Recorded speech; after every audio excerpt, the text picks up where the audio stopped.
everybody. Can everybody hear me? All right. My name is Brooke Troutman. I am the Scholarly Impact and Social Sciences Librarian at the University of Texas at Arlington.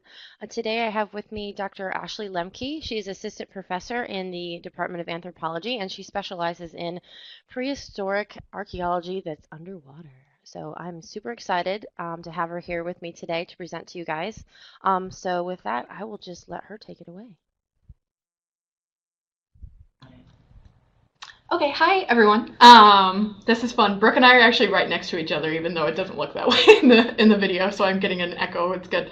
I want to thank Brooke for inviting me to do this talk today, and obviously all of you for coming in and listening. I have a lot of slides, but they go pretty quickly because fortunately underwater archaeology is a really visual kind of field, and it's a fun thing to be able to share with folks. So just to start, let me see if I can get this. There we go. Okay. So traditionally when folks think of archaeology underwater, they often imagine something like this, right? A shipwreck. You have this really kind of emotional and evocative picture of something that's underwater now that shouldn't really be there, usually caused by wreck or something like this.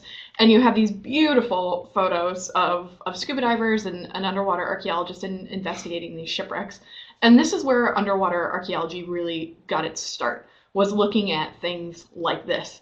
So shipwrecks in the Mediterranean is where archaeologists started working in the 1960s and the 1970s. And a lot of folks that were used to doing archaeology on land didn't think that they would be able to ever do archaeology underwater. Definitely not to the same degree that you would do it in terms of the scientific value and the scientific investigation of these kind of wrecks, right? Because you're underwater. So you're dealing with a lot of challenges that you are obviously not dealing with on land. But really importantly, these really pioneering folks that were doing shipwreck archaeology in the 70s, like I said, basically demonstrated that you could do it in this really exacting scientific way. So since then, what we've been doing more and more is looking for other types of sites that are underwater. So it's not just shipwrecks anymore. And there's sites of great antiquity that are very, very old that are underwater for different reasons. So what I focus on and what a kind of small, nice kind of niche group of us have been working on for the last couple of years is what we call prehistory underwater. So we're not dealing with these historic era shipwrecks. We're looking at sites that would have been dry land when folks were living on them, and now due to sea level rise and climate change are now underwater.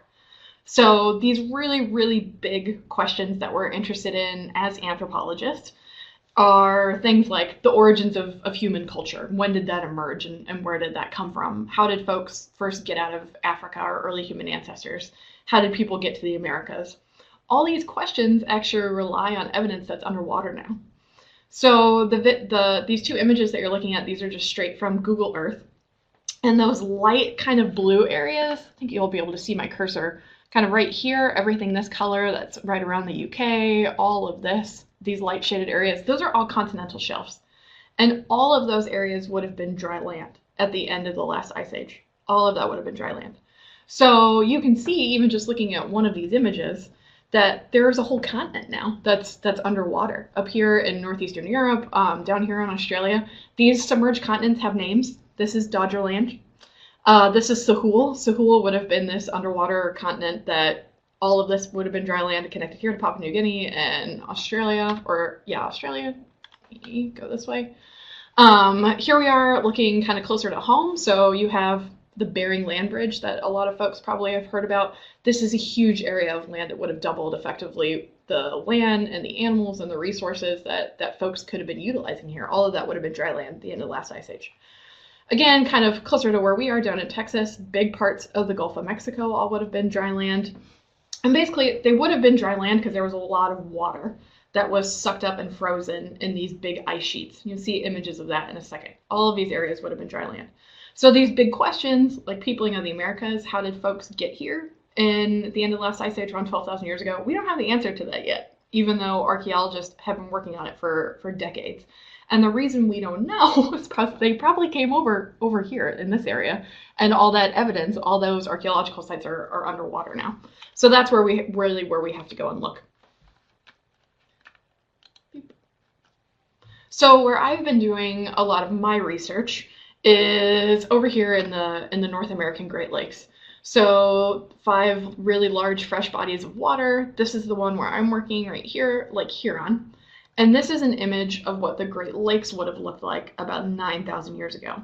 So those same global processes of climate change and global water levels and all those things, they're kind of mirrored in this really local level in the Great Lakes region. Same kind of things going on. It's just in this smaller kind of Midwest Canadian area. I keep trying to advance the slides with an arrow. Sorry. All right. So this is what our research has been working on. And we were very fortunate to be on the front page of the science section of the New York Times in 2014, so a few years ago.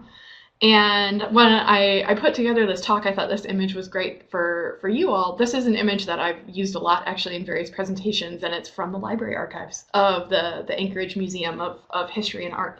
So these are images that we use of people hunting caribou in the Arctic, because that's probably what this would have looked like about 9,000 years ago when this was dry land. So what's going on here, this is a zoomed in version of Lake Huron where we work. And everything that's this orange, red color, yellow, all of that would have been dry land about 9,000 years ago. There's ice sheets up here that had a lot of the water contained in them, so water levels were a lot lower. All of these things would have been dry, kind of a big lake here and a big lake here, and that's about it. And the area where I do a lot of my research is this kind of dashed line here. It's effectively a land bridge that would have had a lake on either side of it. And it's called the ALPENA-AMBERLEY Bridge. Alpena is a city on land here. Amberley is a city over here in Ontario. And it's just this land bridge now that's underwater, but it would have been dry land. And we think that folks were out there hunting caribou. So end of the Ice Age hunters, that's why it looks probably a lot like this historic photograph from Alaska. You're kind of out in this kind of tundra, subarctic-like environment, hunting caribou, and out on this ridge. And these are the types of archaeological structures we've been working on. It doesn't look like much, and I'll explain why. This is a hunting blind actually for hunting caribou. Okay, so the trick for us in this big move from doing shipwrecks to underwater sites that are really old there's some challenges. Obviously there's a challenge that you're underwater, but when you're looking for a boat, you know what you're looking for, right? If you're going out to find the Titanic, you're looking for the Titanic. You know from historical records how big it is and what it might have looked like from historical documentation. And where the boat landed doesn't really mean anything to you. That doesn't really give you any information from a scientific perspective. So when you're trying to find these sites that are older, they're not as easy to find. You don't know right away what they're going to look like. We didn't know that we were going to find caribou hunting structures, for instance. They're difficult to investigate because folks that live like this, these kind of, you think about it, Stone Age hunter-gatherers, they don't have a lot of stuff. They move around a lot. They have a lot of things that wouldn't preserve in the archaeological record, like kind of like this. Like you have these kind of hide tents or hide clothing, stone tools, maybe some animal bones. Their sites are really small, so they're difficult to find. They're difficult to investigate, even on land. So when you're doing that underwater in very cold water, it just gets a little trickier. So you have to be pretty creative about going and finding these types of sites. This is just a good picture I like of seeing this in terms of archaeological visibility when you're looking for shipwrecks versus other kinds of sites. And for scale, this is actually the same human here. So this is a 6'2" collaborator of mine, John O'Shea. Here he is on one of these hunting sites that we found that are 9,000 years old in Lake Huron. Here he is here. This small little area is actually a scuba diver looking at one of these really big shipwrecks that's also in Lake Huron. These are about a mile apart from each other. So you have giant ships that you're looking for, like this one, it just looks like it just fell there very peacefully. And then you have these really pretty small hunting sites, and that's what we've been working on. So it's a different kind of ballgame in terms of doing archaeology. So there's 3 parts of this story that I'm going to take through here to see exactly how all these pieces go together. One part of it is the paleo environment. So these are underwater sites. They would have been dry land. What did they look like when they were dry land? The other part's caribou hunting, and then the last part is getting down and actually doing the archaeology of these types of sites. So the Great Lakes at the end of the Ice Age, like most other places, were covered in these very, very, very large ice sheets. So this is the Laurentide ice sheet here, covering all of the Great Lakes.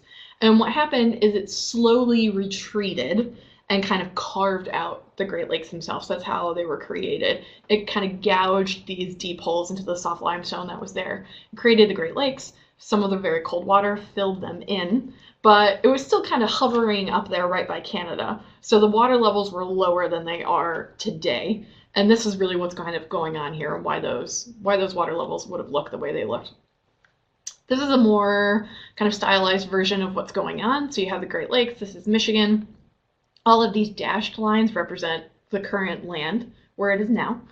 This is where the Laurentide ice sheet would have been. This was over a mile thick still at the time, so it's still pretty much the Ice Age, even though it's the very end of it. And this is our lake, known as modern Lake Huron, but these ancient lakes have names. So this is Lake Hugh up here that was isolated from these two other lakes that are both referred to as Lake Stanley. And then this white little corridor here, this is the ALPENA-AMBERLEY Ridge. That would have been, again, this dry land corridor for humans and caribou and other kind of Ice Age critters at the end of this time period. So here it is just showing you again, kind of highlighting this ridge. And then again, it's this corridor that goes right across the lake. This is still, it would have been this pretty quick and direct route for both caribou and people to get through this general region, general area. And again, would have had this lake over here, kind of shallower lake on either side of it. This one probably would have froze during this time period, right, in the winter and that kind of thing. This one is pretty deep. This is the deepest part of Lake Huron. And just to give you a sense of this, the Great Lakes are really, we call them inland seas. They're not lakes. It's not a nice little fishing lake. They're big. They have big waves. They have big weather. This is 700 feet deep right here. Where we work now, the ALPENA-AMBERLEY Ridge, most of these sites are about 80 to 120 feet deep. So it's not insignificant scuba diving, but it's something where you can get to and you can dive. Okay, so courtesy of National Geographic, they did a program called first Drain the Oceans, if anyone's seen that, and then it was really widely successful, so they did one called Drain the Great Lakes. And what they did was use CGI to kind of show you what this would have looked like. So I often call this the Canadian eye view of the world because it's kind of a strange perspective, but you're sort of looking south down. So this is Michigan here. So everything in green is the modern surface, the way it looks, the modern land. This is the Michigan thumb of the Michigan mitten right here.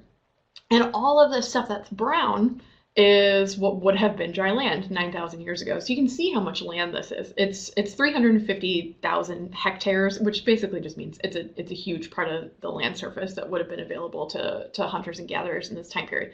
And this kind of rocky ridge here, this is that ALPENA-AMBERLEY Ridge, the landform that we've been looking for these archaeological sites on.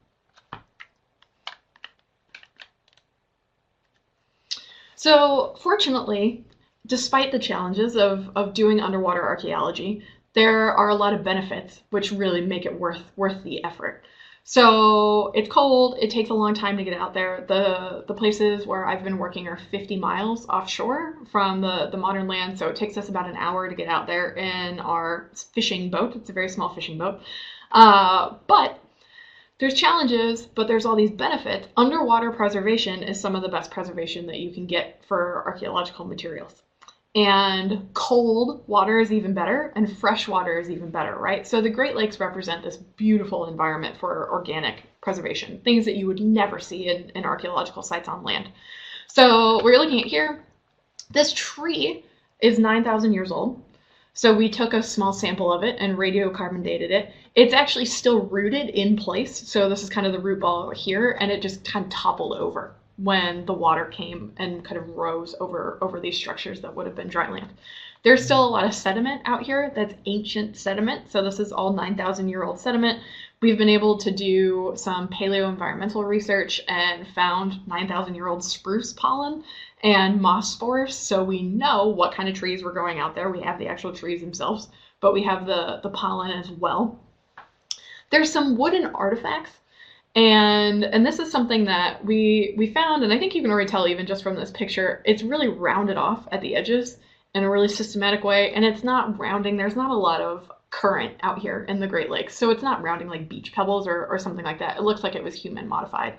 And again, having these wooden artifacts that are human modified, we'd never have these on archaeological sites on land, definitely not in the Midwest region. So because of this really great preservation, I can tell you this is what it would have looked like 9,000 years ago out on that ridge. Something like this, pretty flat, a kind of glacial landscape. Remember, the ice went over this whole area. We have mossy little bogs. We know again from the pollen and spores that we have the actual trees themselves that are rooted in the ground still. So this is our best approximation of what it would have looked like. And there's all sorts of this preserved wood. This is a video we couldn't quite get to work, but the good news is that we've got this image of one of these things. Yes, of course, we found something that looks exactly like a Flintstones club. I can't tell you what it actually is. We're still trying to investigate it, but it is 9,000 years old. So we took a small sample out of this and radiocarbon dated it. And these things are just on the surface. So what this video would have showed you is the divers are talking to each other, and we just go like this, look down. And this piece of wood is just sitting kind of right here in amongst all these archaeological sites. So it's really phenomenal in terms of what we've been able to find and then what it can tell us about the past environment. This is basically just to show you that there's a bunch of radiocarbon dates we have. It's not just one, and I keep saying, you know, it's 9,000 years old, but I really know that it was 9,000 years old because we have all these radiocarbon dates. The really neat one here, that one at the end, they all have funny kind of scientific names, of course, but that one, the very last one, that's 9020, so 9,020 years ago, that is actually charcoal that came out of a ring of stones. So if you go camping and you make a little fireplace and you have your little ring of stones and you burn things, that's exactly what this looks like. And it's just out there in 100 feet of water. It's an ancient campfire, and it radiocarbon dated to 9,000 years old.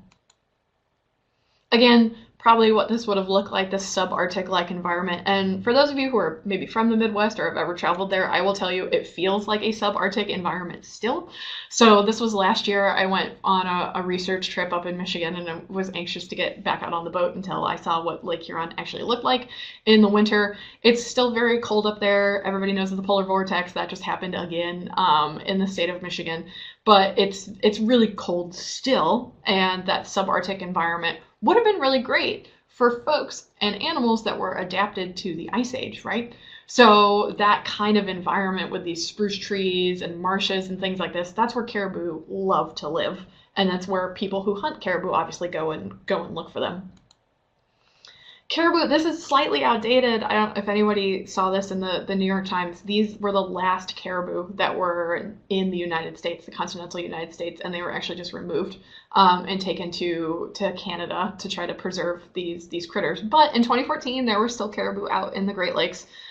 These are them swimming in the summertime up in Lake Superior, and then Lake Superior freezes. This is one running across the ice, but both pretty good about what we think these would have looked like 9,000 years ago too, kind of the kind of setting that you would have.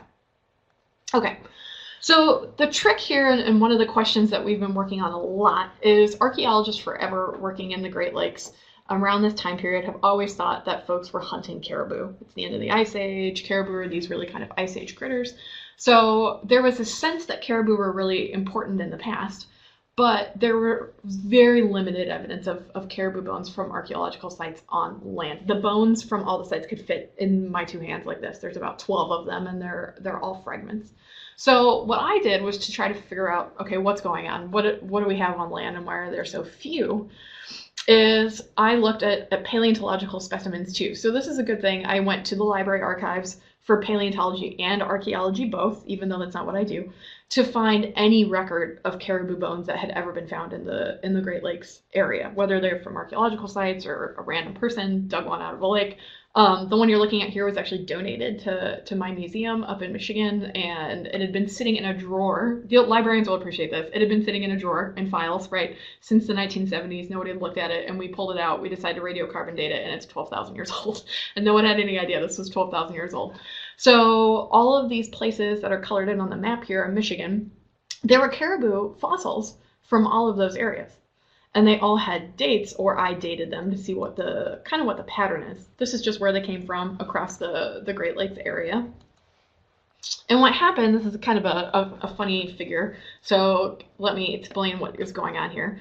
All of these bars are just the caribou bones that were dated. So you have 2 specimens that were 12 to 13,000 years ago. You had 3 that were about 11,000 years ago. And then you had all these ones down here that were a little bit younger. So anywhere from 1,000 to 7,000 years old. But there was a strange gap in all these dated bones between about 10,000 and 8,000, say. There's no caribou bones on land from the entire Great Lakes region. And I think the reason why they're not on land is because they're living they're now underwater of what would have been this really great place in the middle of the lake for them to live. So this blue line is showing you these ancient lake levels.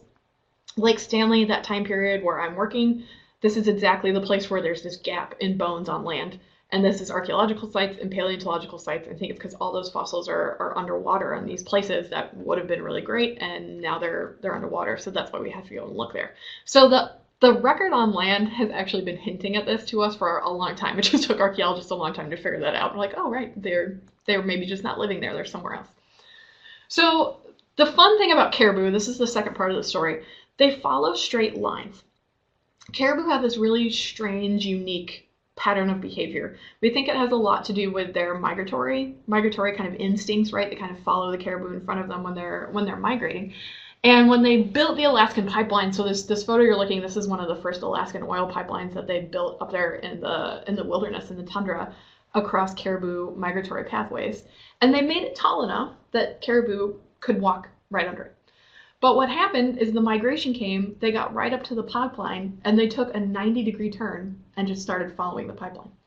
It diverted hundreds of thousands of caribou. There's all these pictures of caribou just wandering through villages where the caribou had never been before because they were just hardwired to follow these straight lines. So despite the fact that we didn't figure it out until they built these pipelines, prehistoric people knew this. They knew this about caribou and about some other animals too, and they built hunting sites out of stone to be able to target these animals and basically just kind of called them in. They made these straight lines and caribou just followed it, just like they follow these pipelines still today. So this is what these things look like on land. They don't look like much, and you kind of have to have a trained eye to be able to see what's going on here. But you've got this line of rocks, if you can follow my cursor, which goes going up to, this is actually a hunting blind. And we know that's a hunting blind because this Inupiaq hunter hunted in this hunting blind with his grandfather when he was older. When he was younger. So this is all it takes. You build these really, really, really just kind of hints of straight lines on landscape, and caribou that are migrating anyway, they just follow that line. So you just basically lead them straight to you when you're hunting. The interesting thing about this, and what I've been working on for a book that I just finished, is it's not just caribou. Other animals do this too, and prehistoric peoples have been channeling and working on this a lot. So these are really similar sites that are in the continental US. These ones are for hunting antelope. So again, this is a hunting blind. Doesn't look like very much on land, but it's just enough that you can kind of kneel behind it and conceal yourself if you're hunting with a spear or bow and arrow. This is a bird's eye view, so it's looking straight down from a drone, actually, and you see these kind of weird straight lines that make this funnel shape. That's an antelope hunting site.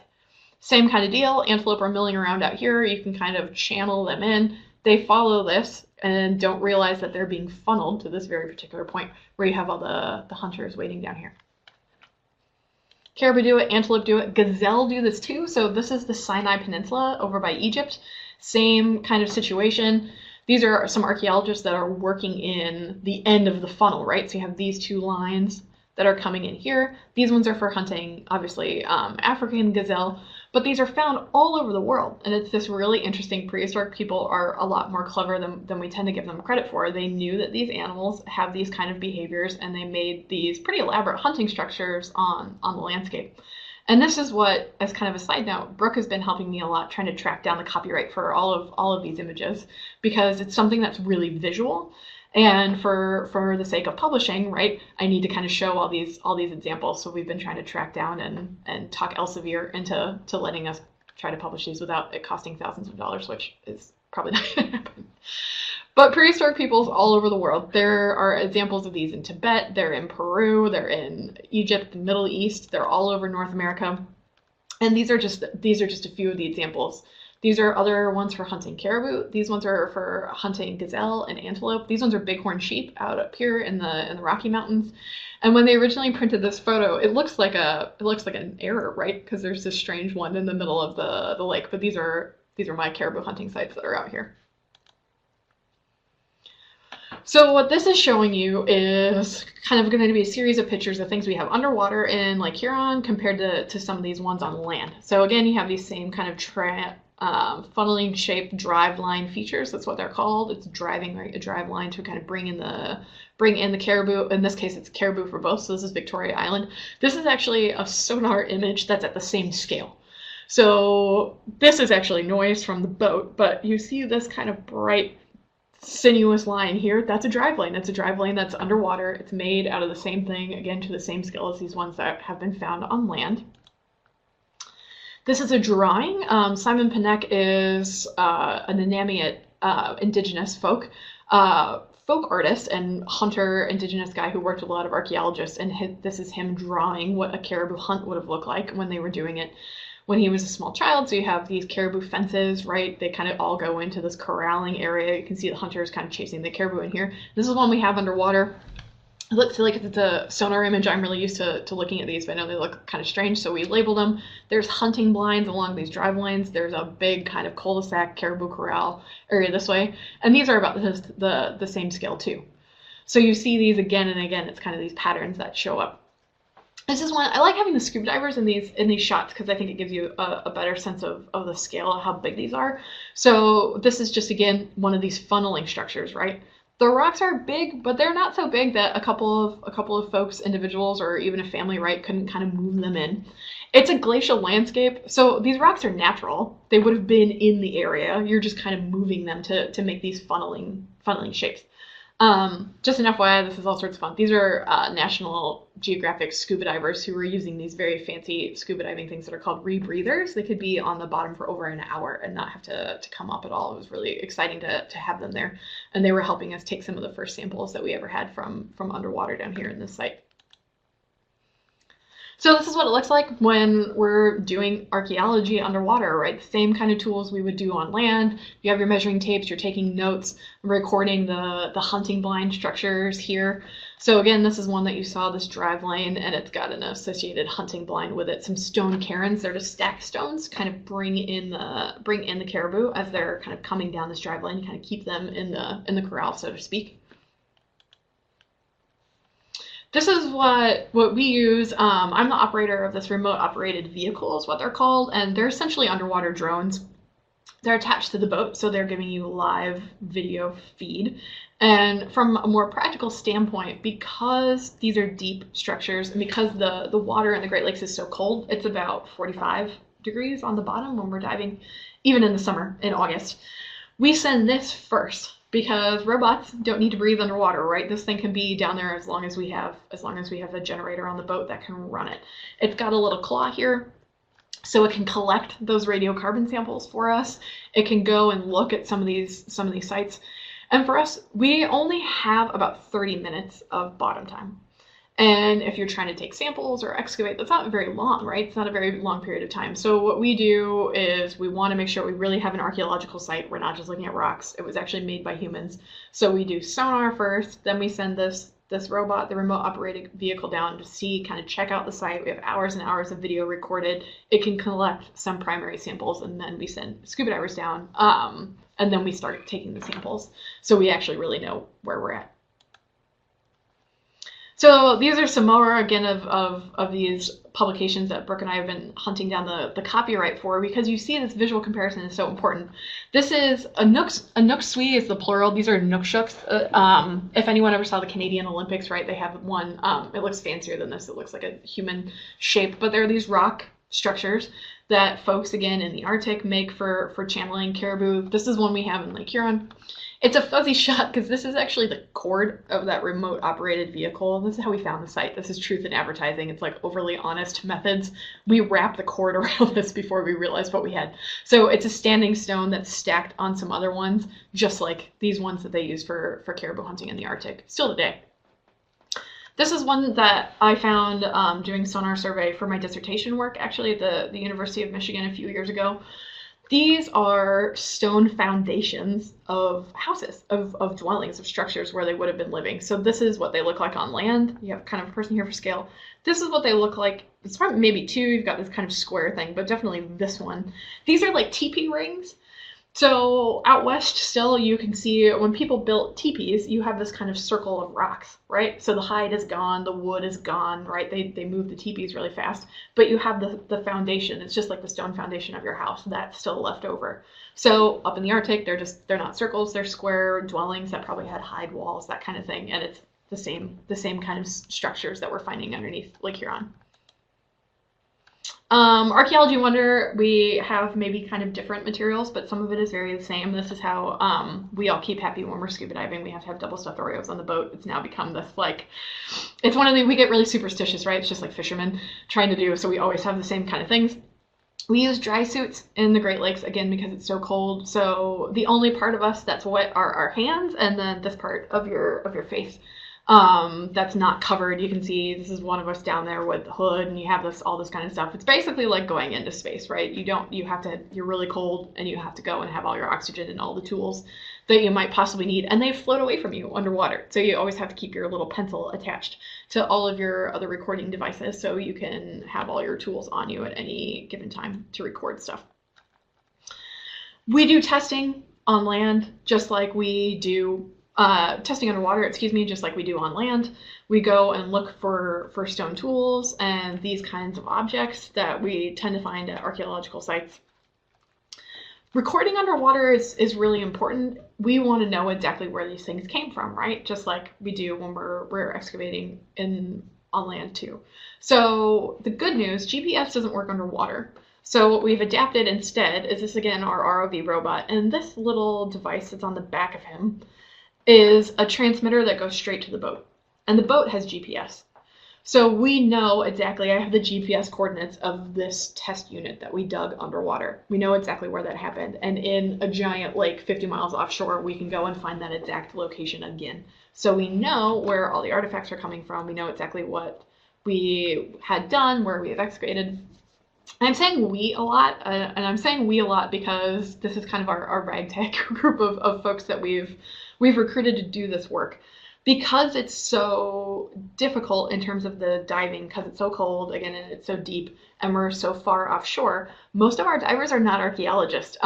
This is a construction worker friend of ours, Derek, and a used car salesman named Tyler Schultz, who also happens to own a dive shop. But these guys grew up on the Great Lakes. They've been diving there their whole lives. They're really, really great technical divers. And I can teach anybody how to go and find a stone tool underwater. And if you have the skills to not get yourself in trouble, that's what really matters. So there's archaeologists like me. I go down there too.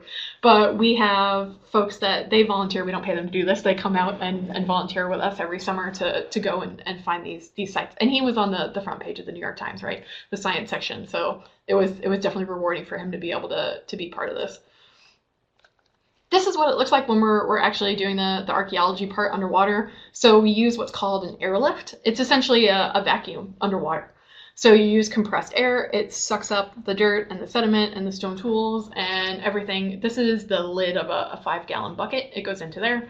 We send it up to the surface, and then we screen it just like, again, we would do archaeology on land. So we're looking for stone tools, bone fragments. We get little wood fragments, that organic material, again, you would never find on sites on land. We screen it out to sea, which is really fun. It's very clean. And then we process it, and we find all these kinds of stone tools. So what you're looking at in this image is, they're nothing really crazy elaborate, but this is the type of stuff that you find at archaeological sites that are 9,000 years old. They're the little chips that come off from making bigger tools. These ones up here, A and B, that are labeled, are really neat. This is this black rock. It's really shiny. It's really thin. It would be great for making stone tools. And we don't know where that came from. It's unidentified. So there's these types of materials that are coming from somewhere, maybe from somewhere that's underwater, so we can kind of track how prehistoric peoples were using the landscape and where they were getting their stone tool material from, which is really neat.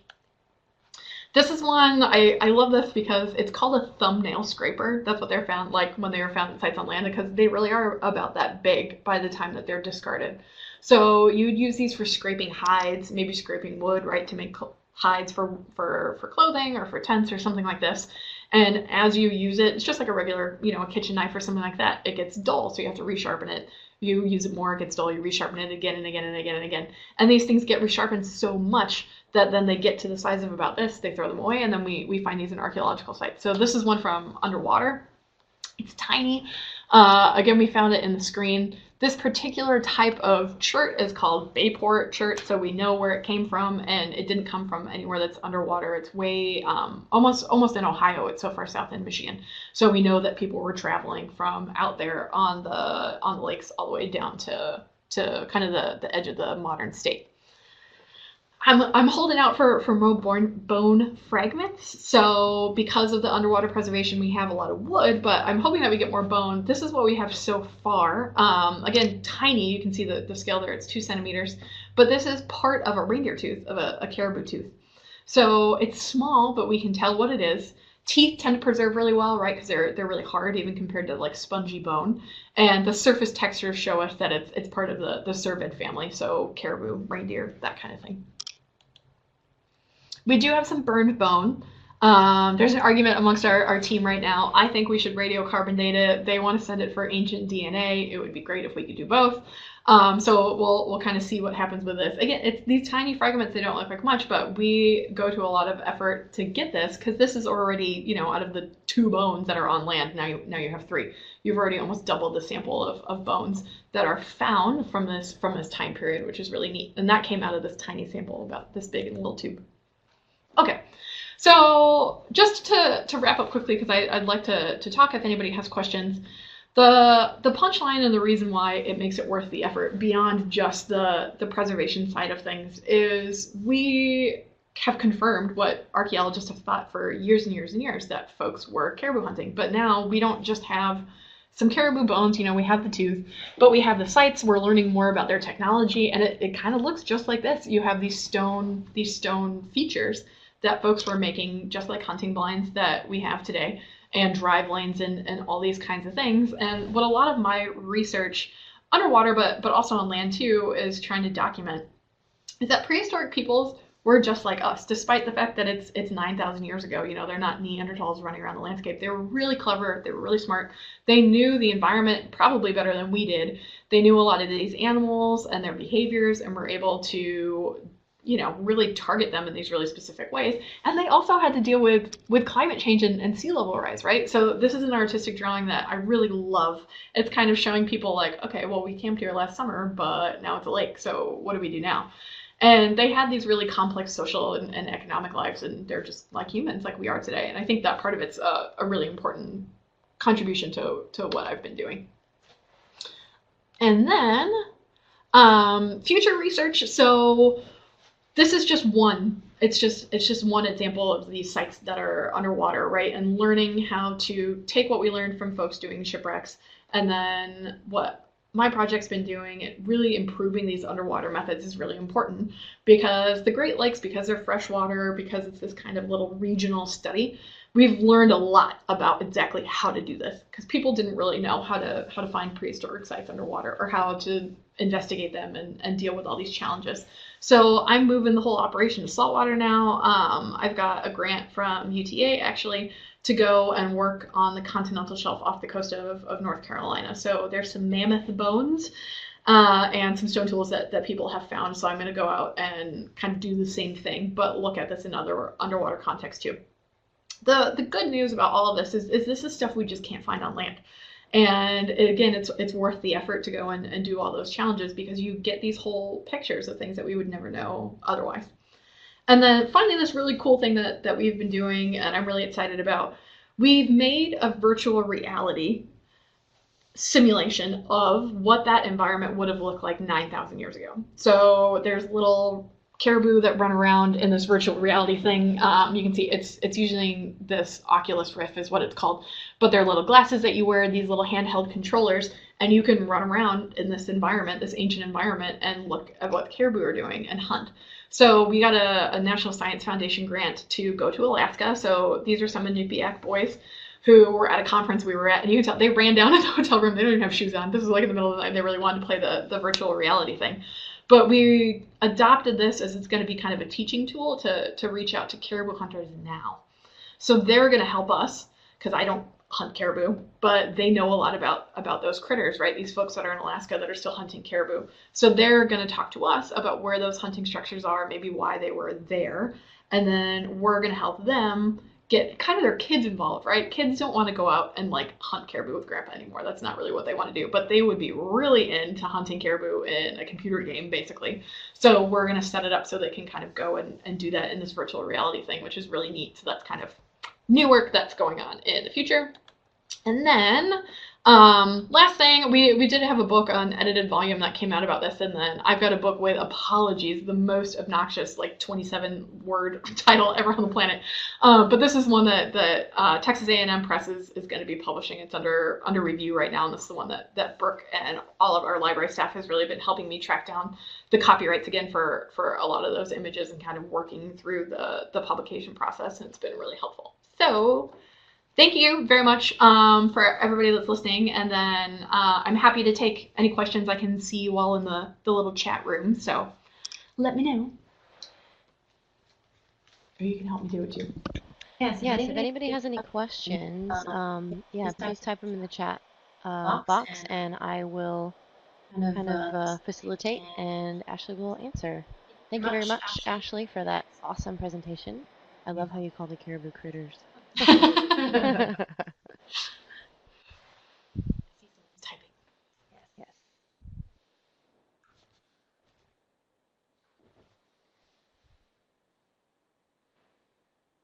Multiple attendees typing.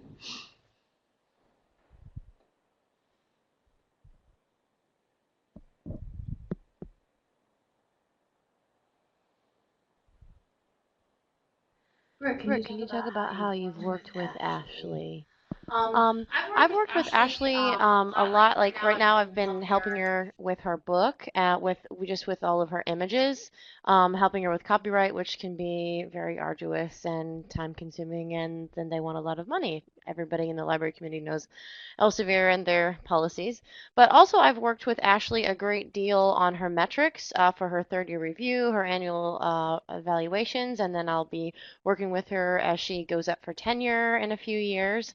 So I really have worked with her in all of her research. Even this is something that is to help her kind of get to her research out there, which is something that is really important and somewhat newer for librarians to do. I mean, we always help with metrics, but we're really trying to help her and faculty like her increase her digital footprint, her digital impact, and that's why part of my title is Scholarly Impact. So we do metrics consultations here at UTA and the Faculty Services Department, and Ruthie Brock is also a colleague of mine, so she asked this question.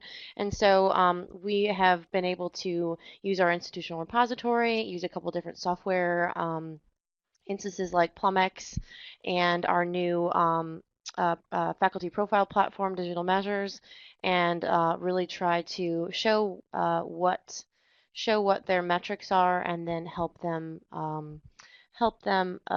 get more and more citations and more usage, and get people more aware of their research.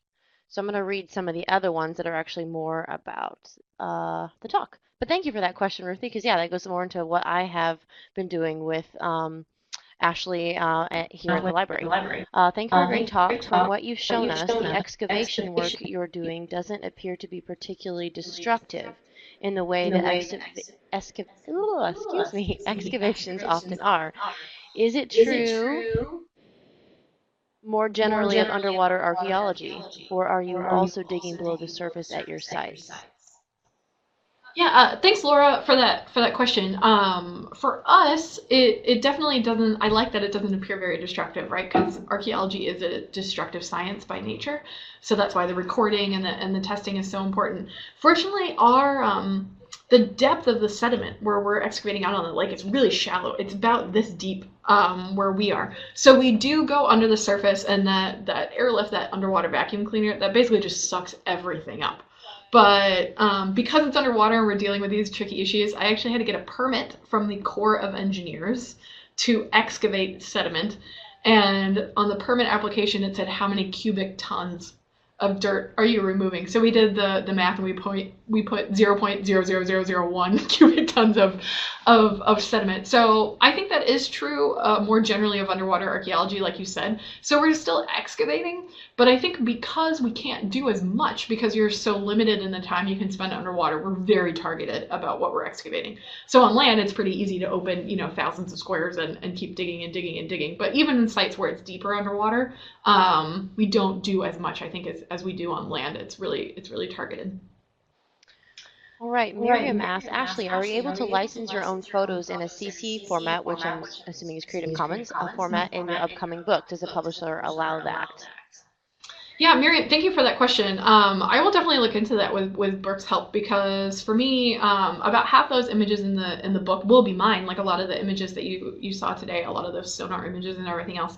And we've worked with some folks have already asked us to put some of our sonar images in their textbooks, right, for underwater archaeology and these sorts of things. And I'd be happy to do that, because what we've run into here and other places, while I had the same problem at the University of Michigan, there aren't funds for this. So there are funds to, right, the publisher has so much, and then I have like a startup package that has to pay for everything. But publishers more and more have actually been asking authors, myself included, to pay for just the cost of publication, not just the copyright. So to contribute to subvention, right, and all these sorts of things. And we haven't been able to get a ton of money for that. So anything I could do to help people in the future, if they want to use my image, it's going to be like a free-for-all. Yeah, Creative Commons, I'll definitely look into that. And thank you for suggesting it. And two, just to follow up really briefly on what Brooke said in response to Ruthie's question, and that aspect of how they're helping us with our scholarly impact. And two, universities, particularly from the faculty perspective, love metrics now. So for better or for worse, that's really becoming something that's really important. So getting these numbers from Brooke about, this is how many people have cited your research, or this is the index that it's in, that's been very helpful for me for third-year review and these sorts of things too. Miriam also said, my other idea was if you could make 2 photos of everything that are just a tiny bit different, and then you could publish one set and have the duplicates posted Creative Commons somewhere else for use by others. That's a great idea. Yeah, it's a good idea. Thank you again. It'd be something that'd be pretty easy to do, right? Where you could take off the labels or have the labels on, and kind of tweak them a little bit. And for us too, it would actually help, because rather than, we're getting all these copyright requests all the time, and then you're trying to go through, the University of Michigan, who published our edited volume, and then, it'll be through Texas A&M. So that's a really good idea. And like I said, I think, you guys, out of everybody, librarians know this more than anybody, that open access is becoming such a big push at the university level. And from the faculty point of view, there's still this pushback, right, where like there's this strange that open access doesn't count for as much. So we're kind of dealing with that amongst ourselves. But I'd be happy to have those things in Creative Commons, because like I said, there's no money for these things. And as a junior faculty member, I either have to take images out of the book, or I have to pay for them personally, which just seems very silly. Yeah, so this is something that her and I are working on. We thought about trying to find alternative images that were already under a Creative Commons license, but that we just thought that would be too time consuming. We weren't sure we would be able to find the proper images that would really be good for what she's trying to show. So yeah, we're still exploring other avenues, and there is a grant program here through your department, correct, Ashley, that you're trying to apply for there's some of these costs.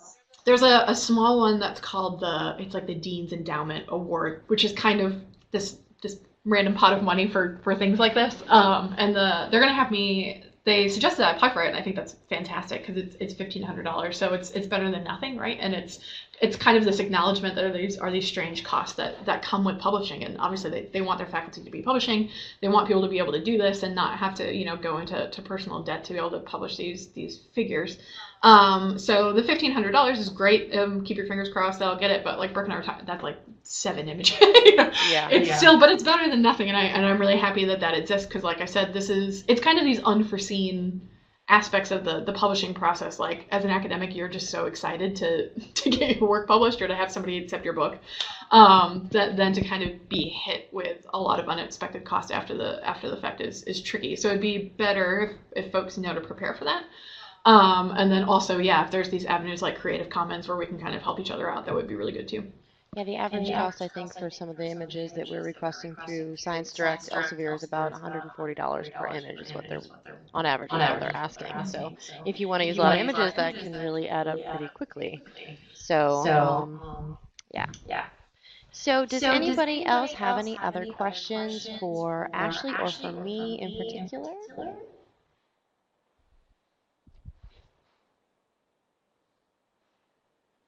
I want to thank everybody for attending. This was really, really great. This is the first time I've actually gotten to hear Ashley talk in full about her awesome research. I mean, I know about it, I've worked with her, but like actually giving a presentation. So it was very interesting for me to sit and listen to her, even though she's sitting right next to me.